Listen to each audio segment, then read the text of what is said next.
Philippe Houdouin, bonjour. Bonjour Thomas. Heureux de vous retrouver, PDG de Keio. On rappelle d'un mot le business de Keio. Donc Keio, opérateur de téléphonie sur IP pour les entreprises, donc les PME, les TPE en France. Voilà, donc un peu plus de 22 millions d'euros de chiffre d'affaires l'année dernière.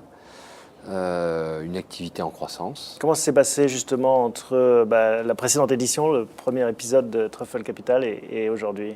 Écoutez, on continue sur notre lancée. On a un business auprès des petites entreprises qui est en forte progression. On est probablement sur des taux de croissance de 20, 25, 30% par an là-dessus.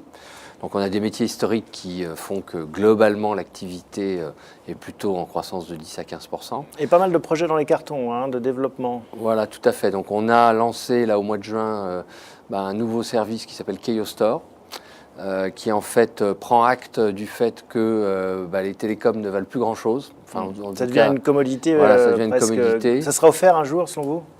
Ça l'est déjà, par certains. Ouais.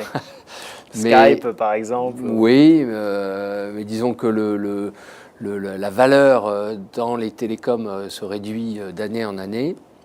Et puis donc, on prend acte de ça et on va vers le logiciel et vers un modèle de type cloud computing à partir de notre métier de base qui est évidemment de fournir des outils de communication, de télécommunication à nos clients.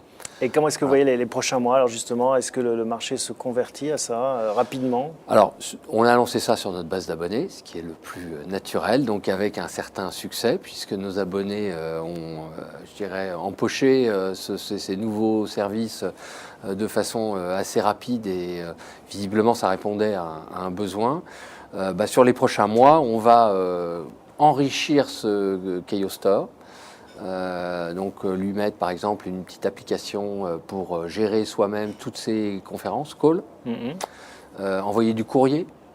Donc on est en train de remembrer les PTT. Vous voyez, la fameuse messagerie unique. Voilà, mais c'est surtout des services autour des communications qui vont être unifiés dans ce magasin d'applications.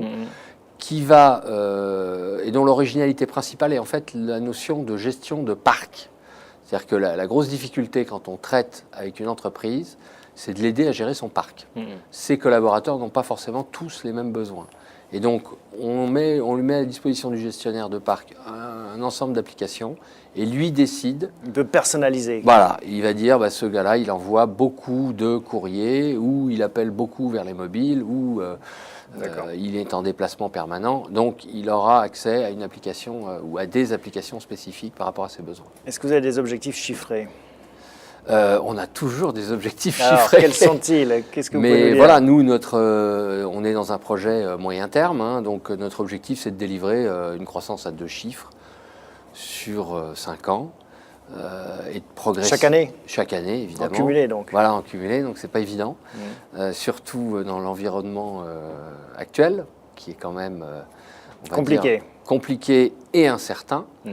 Voilà, donc le modèle Keio est très résistant en fait. On s'aperçoit que ce qu'on a fait et les paris qu'on a fait au départ de cette aventure se révèlent plutôt gagnants. Dans le marché des télécoms, je pense qu'on est évidemment petit, mais on est un acteur qui est plutôt en forme, qui est plutôt dynamique. Et je dirais de ce point de vue-là, on contraste un peu avec nos grands confrères qui, eux, sont en train de se restructurer de façon assez dure et probablement sur une période de temps qui risque d'être assez longue également. Donc, et vous espérez en ramasser les morceaux? Donc nous, on est dans cet état d'esprit de conquête, d'innovation. On veut que nos clients soient satisfaits, on veut que nos clients gagnent en productivité, on veut que nos clients accèdent à tous ces nouvelles applications.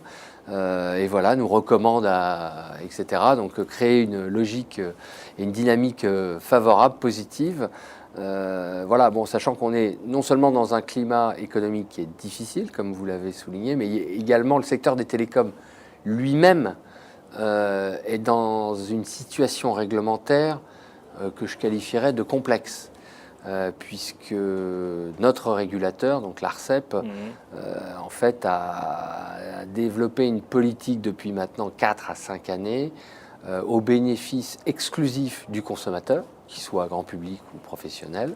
Donc ça s'est traduit par des baisses de prix et des baisses de tarifs absolument énormes. Je crois qu'on ne réalise pas que ce qu'on achetait 100, ce que le client achetait 100 il y a 5 ans... Mais ça, c'est pas que l'ARCEP, c'est un mouvement un peu mondial aussi.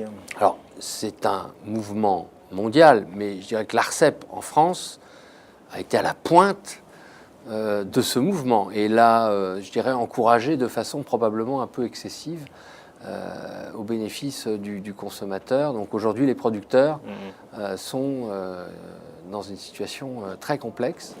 Et je pense qu'il va falloir agir sur la régulation, de façon à rééquilibrer un petit peu les choses dans les prochaines années. Et oui, les contraintes du chef d'entreprise, c'est aussi la régulation, la réglementation. Bien évidemment. Mais c'est aussi de faire valoir, je dirais, le point de vue, pas uniquement du consommateur, également le point de vue d'une filière qui est quand même clé pour la compétitivité de l'économie française notamment.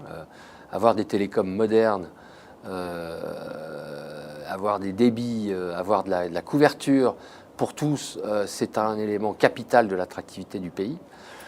Donc il faut trouver le bon équilibre. Voilà.